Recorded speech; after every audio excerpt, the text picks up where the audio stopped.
अस्सलाम वालेकुम। Daily update के साथ मैं आपकी खिदमत में हाज़िर हूँ। जैसा कि जेल बरो तहरीक है क्या और इसमें कौन लोग गिरफ़्तारियाँ देंगे, ताहम इस तहरीक से जुड़े चंद सवालात लोगों की जानिब से पूछे जा रहे हैं कि ये तहरीक है क्या और इसमें होगा क्या, कौन कैसे गिरफ़्तारी देगा और ये सब करने का मकसद क्या है।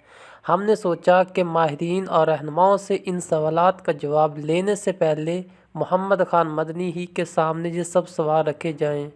मोहम्मद ख़ान मदनी का कहना था कि हमें हमारे लीडर इमरान ख़ान ने जेल बरो तहरीक का हिस्सा बनने का कहा है, तो हम हर हाल में गिरफ़्तारी देंगे, जिसके लिए आज हम लाहौर के चेरिंग करास पर दोपहर 2 बजे पहुँचेंगे। गिरफ़्तारी देने का असल मकसद सिर्फ ये है कि मौजूदा हुकूमत फौरी इलेक्शन करवाए ताकि अवाम अपनी मर्ज़ी से अपने हुक्मरानों का इंतखाब करें। मोहम्मद ख़ान मदनी के बरअक्स तहरीक इंसाफ के कई कारकुन ऐसे भी हैं जो इस तहरीक का हिस्सा बनने के बाद पहली बार जेल जाने का तजर्बा करने को तैयार हैं।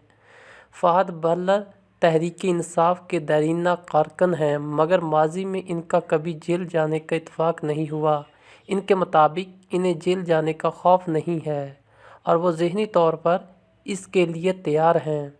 मोहम्मद ख़ान मदनी और फ़हद भल्लर को मिलाकर तहरीक इंसाफ के कुल 200 कारकुनान की फ़हरिस्त जारी की गई है, जो इस जेल भरो तहरीक के तहत पहले दिन गिरफ़्तारियाँ पेश करेंगे।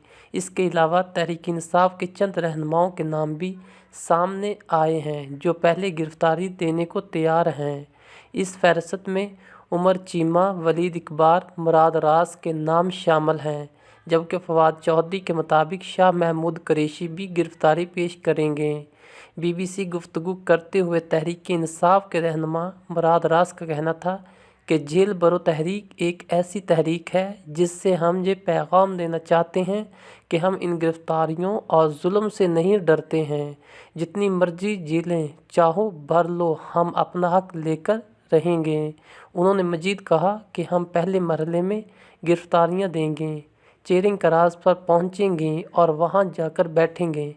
अगर हमें पुलिस गिरफ़्तार नहीं करती तो ऐसी सूरत में हम वही धरना दे देंगे और इस वक्त तक बैठे रहेंगे जब तक हम जेल में नहीं डाला जाता। अगर हमें गिरफ़्तार कर लिया जाता है तो फिर ये तहरीक पाकिस्तान के मुख्तलिफ शहरों में चलाई जाएगी और इस वक्त तक इसे ख़त्म नहीं किया जाएगा जब तक इलेक्शन नहीं करवाए जाते।